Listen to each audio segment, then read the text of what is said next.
Olá, graça e paz, muito bom dia, boa tarde ou boa noite para você que está comigo aqui no nosso canal. Como é bom, como é agradável estar aqui unidos com vocês para juntos lermos a palavra de Deus. E hoje, 27 de abril, quinta-feira, ao final de semana aí, gente. Juízes capítulo 7, do versículo 1 até o capítulo 8, versículo 17. Vamos juntos? Não estamos sós. Nosso Deus fiel e bom conosco sempre. Jerubaal, isto é, Gideão, e todo o seu exército se levantaram de madrugada e acamparam junto à fonte de Arode. O exército de Midian estavam acampados ao norte deles, no vale perto da colina de Moré. O Senhor disse a Gideão: Você tem guerreiros demais. Se eu deixar todos vocês lutarem contra os midianitas, Israel se vangloriará diante de mim, dizendo que se libertou por sua própria força. Portanto, diga ao povo: quem estiver com medo e assustado pode deixar este monte e voltar para casa. 22 mil homens voltaram para casa, restando apenas 10 mil homens. O Senhor, porém, disse a Gideão: Seu exército ainda está grande demais. Desça com eles até a fonte e eu os provarei para determinar quem irá com você e quem não irá. Quando Gideão desceu com os guerreiros até a fonte, o Senhor lhe disse: Separe os homens em 2 grupos. Num grupo, coloque todos que bebem água das mãos, lambendo-a como fazem os cães. No outro grupo, coloque todos que se ajoelham e põem a boca na água para beber. Apenas 300 homens beberam água das mãos, os demais se ajoelharam e puseram a boca na água. O Senhor disse a Gideão: Com esses 300 homens eu livrarei Israel e entregarei os midianitas em suas mãos. Mande para casa os demais. Gideão ordenou que recolhessem as provisões e as trombetas de chifre de carneiro dos outros guerreiros e os mandou para casa, mas manteve consigo os 300 homens. O acampamento midianita ficava à frente de Gideão, descendo o vale. Naquela noite, o Senhor lhe disse: Levante-se, desça ao acampamento dos midianitas, pois eu os entregarei em suas mãos. Mas se você tem medo de atacá-los, desça até o acampamento com seu servo Purá. Ouça o que os midianitas estão dizendo e você se encherá de coragem e terá ânimo para atacar. Então Gideão e seu servo Purá desceram até os limites do acampamento inimigo. Os exércitos de Midian, de Amaleque e dos povos do leste cobriam o vale como uma nuvem de gafanhotos. Seus camelos eram tão numerosos como os grãos de areia da praia, impossíveis de contar. Gideão se aproximou no exato momento em que um homem contava um sonho a seu amigo. O homem disse: Tive um sonho, no qual um pão de cevada veio rodando para dentro do acampamento midianita. Então bateu numa tenda e ela virou desmontando-se. O amigo respondeu: O sonho só pode significar uma coisa: a espada de Gideão, filho de Joás, o israelita. Deus entregou todo o exército midianita nas mãos dele. Quando Gideão ouviu o sonho e sua interpretação, prostrou-se em adoração. Voltou para o acampamento de Israel e gritou: Levantem-se! O Senhor entregou o exército midianita em suas mãos. Em seguida, dividiu os 300 homens em 3 grupos e deu a cada homem uma trombeta e um vaso de barro com uma tocha dentro. Olhem para mim, disse ele. Quando chegarmos à beira do acampamento, façam o que eu fizer. Assim que eu e todos os que estiverem comigo tocarmos nossas trombetas, toquem as suas também ao redor de todo o acampamento e gritem: Pelo Senhor e por Gideão! Pouco depois da meia-noite e da troca da guarda inimiga, Gideão e seus 100 homens chegaram aos limites do acampamento midianita. De repente tocaram as trombetas e quebraram os vasos de barro. Então os 3 grupos tocaram as trombetas e quebraram os vasos. Segurando a tocha na mão esquerda e a trombeta na direita, todos gritaram: "A espada pelo Senhor e por Gideão!" Cada homem manteve sua posição ao redor do acampamento e viu todos os midianitas correrem de um lado para o outro, gritando apavorados enquanto fugiam. Quando os 300 israelitas tocaram as trombetas, o Senhor fez os guerreiros que estavam no acampamento lutarem uns contra os outros com suas espadas. Os que sobreviveram fugiram para lugares distantes, como Bet-Sita, perto de Zererá, e para a divisa de Abel-Meolá, perto de Tabate. Então Gideão convocou os guerreiros de Naftali, Azer e Manassés, que se juntaram aos demais para perseguir o exército midianita. Gideão também enviou mensageiros a toda a região montanhosa de Efraim, dizendo: "Desçam e ataquem os midianitas. Não permitam que eles cheguem aos pontos mais rasos de travessia do Jordão em Bet-Bará." Todos os homens de Efraim obedeceram.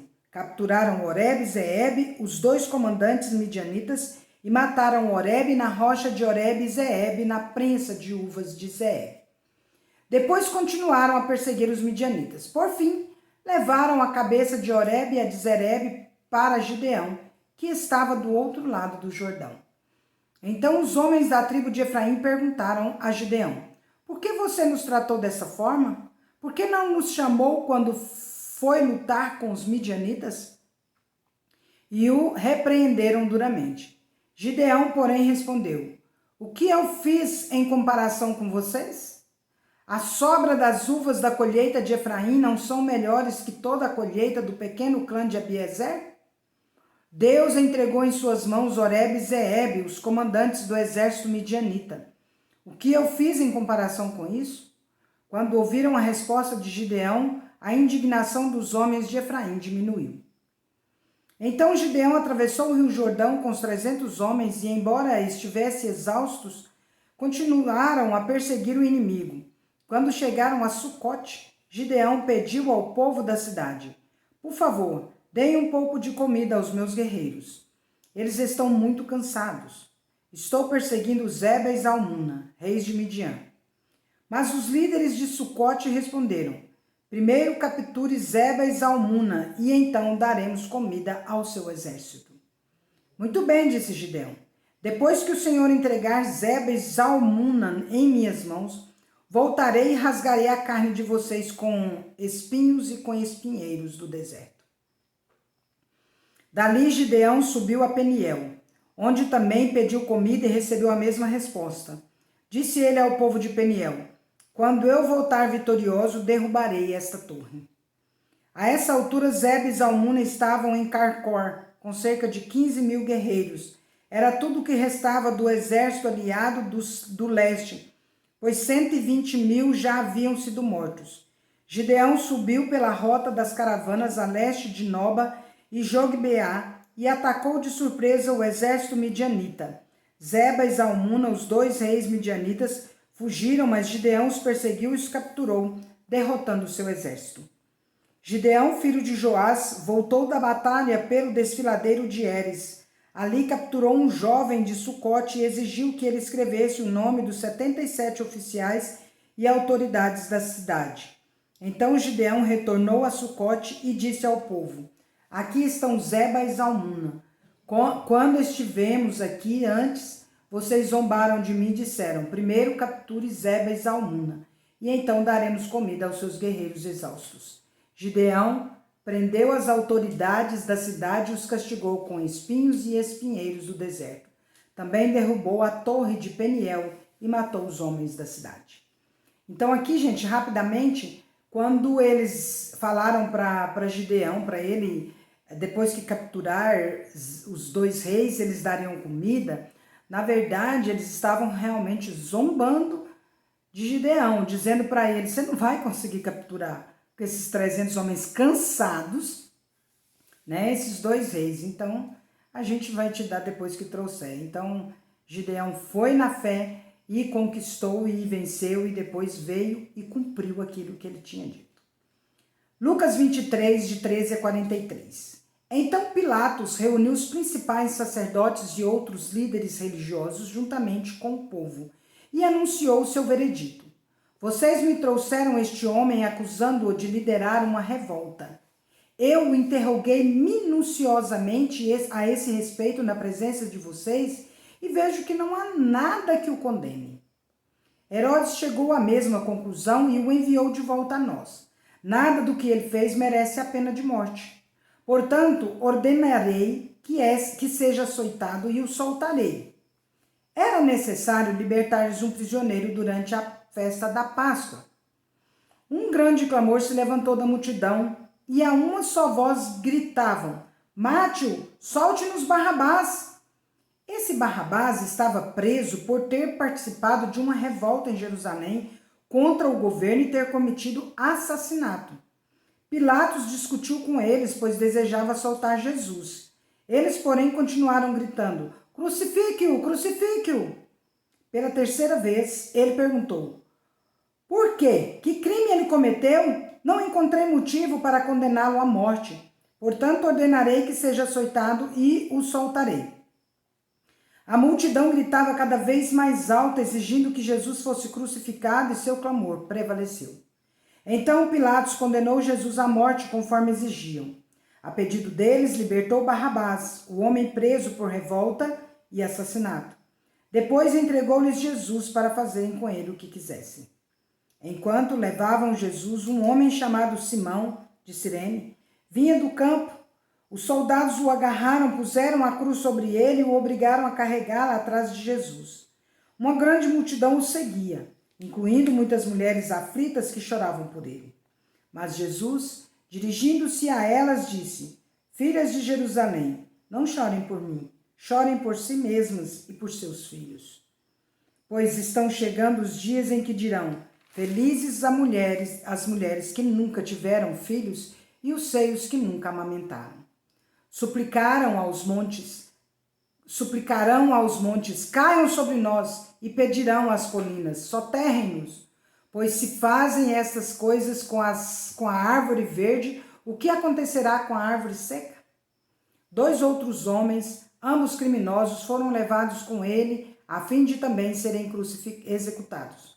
Quando chegaram ao lugar chamado Caveira, o pregaram na cruz. Os criminosos também foram crucificados, um à sua direita e outro à sua esquerda. Jesus disse: Pai, perdoa-lhes, porque não sabem. Perdoa-lhes porque não sabem o que fazem. E os soldados tiraram sortes para dividir entre si as roupas de Jesus. A multidão observava e os líderes zombavam. Salvou os outros, salve a si mesmo, se é o Cristo, o escolhido de Deus, diziam. Os soldados também zombavam dele, oferecendo-lhe vinagre para beber. Diziam: Se você é o rei dos judeus, salve a si mesmo. Uma tabuleta presa acima dele dizia: Este é o rei dos judeus. Um dos criminosos, dependurado ao lado dele, zombava: Então você é o Cristo? Salve a si mesmo e a nós também. Mas o outro criminoso o repreendeu: Você não teme a Deus nem mesmo ao ser condenado à morte? Nós merecemos morrer por nossos crimes, mas este homem não cometeu mal algum. Então ele disse: Jesus, lembre-se de mim quando vier no seu reino. E Jesus lhe respondeu: Eu lhe asseguro que hoje você estará comigo no paraíso. Salmo 97, de 1 a 98, 9. O Senhor reina, alegre-se a terra, exultem os litorais mais distantes. Nuvens escuras o cercam, justiça e retidão são a base do seu trono. Fogo se espalha adiante dele, queimando todos os seus inimigos. Seus relâmpagos iluminam o mundo, a terra os vê e estremece. Os montes se derretem como cera diante do Senhor e de toda a terra. Os céus proclamam sua justiça, todos os povos veem sua glória. Sejam envergonhados os que adoram ídolos, os que contam vantagem de seus deuses inúteis, pois todos os deuses se prostram diante dele. Sião ouviu e se alegrou, e todas as cidades de Judá exultam por causa de tua justiça, ó Senhor. Pois tu, Senhor, és supremo sobre toda a terra. És exaltado muito acima de todos os deuses. Vocês que amam o Senhor odeiam o mal. Ele protege a vida de seus fiéis e os resgata da mão dos perversos. A luz brilha sobre os justos e a alegria sobre os que têm coração íntegro. Alegrem-se no Senhor todos os justos e louvem seu santo nome. Cantem ao Senhor um cântico novo, pois ele fez maravilhas. Sua mão direita e o seu braço santo conquistaram a vitória. O Senhor anunciou seu poder de salvar e revelou a sua justiça às nações. Lembrou-se de seu amor e fidelidade a Israel. Os confins da terra viram a vitória de nosso Deus. Aclamem ao Senhor, todos os habitantes da terra. Louvem-no em alta voz com alegres cânticos. Cantem louvores ao Senhor com a harpa e com cânticos harmoniosos, com trombetas e ao som de cornetas, exultem e cantem diante do Senhor, o Rei. Deem gritos de louvor o mar e tudo que nele há, e também a terra e todos os seres vivos. Os rios batam palmas e os montes cantem de alegria diante do Senhor, pois ele vem julgar a terra, julgará o mundo com justiça e as nações com imparcialidade. Provérbios 14, 7 e 8. Afaste-se do tolo, pois em seus lábios não achará conhecimento. O prudente sabe para onde vai, mas os insensatos enganam a si mesmos. É isso aí, gente. Encerramos nossa leitura. Eu quero dizer para vocês que ontem foram enviadas as Bíblias da Fátima Cordeiro e da Maria de Lourdes Cordeiro também, né? Então foi para vocês a Bíblia e também os livros da Paulinha e da mãe dela, tá? Eu deixei o da Carmen Lúcia e o da Elza, né? Para mandar agora no próximo mês, tá bom? Então tá aí, gente, estamos completando. E ó, não se esqueça, dá um like aí, dá um joinha, faça um comentário aqui no nosso canal, compartilhe essa leitura, compartilhe a devocional. Ah, uma sugestão. Talvez você tá aí na sua família, né, e vai pro seu quarto, lê sozinho. Não, chama todo mundo, ou então ponha lá para todo mundo ouvir também a leitura da palavra de Deus. Não leia sozinho, chame alguém para ler com você e compartilha. Nós estamos com 350 pessoas inscritas no nosso canal. Vamos chegar aí rapidinho aos 500 e vamos ter prêmios bons aí nas 500 pessoas. Vamos lá, hein, gente? Vamos que vamos. Que Deus abençoe todos vocês. Finalmente, irmãos, tudo que é verdadeiro, tudo que é respeitável, tudo que é justo, tudo que é puro, tudo que é amável, tudo que é de boa fama, se alguma virtude há e se algum louvor existe, seja isso que ocupe o nosso pensamento, em nome de Jesus. Deus é justo e bom. Vamos?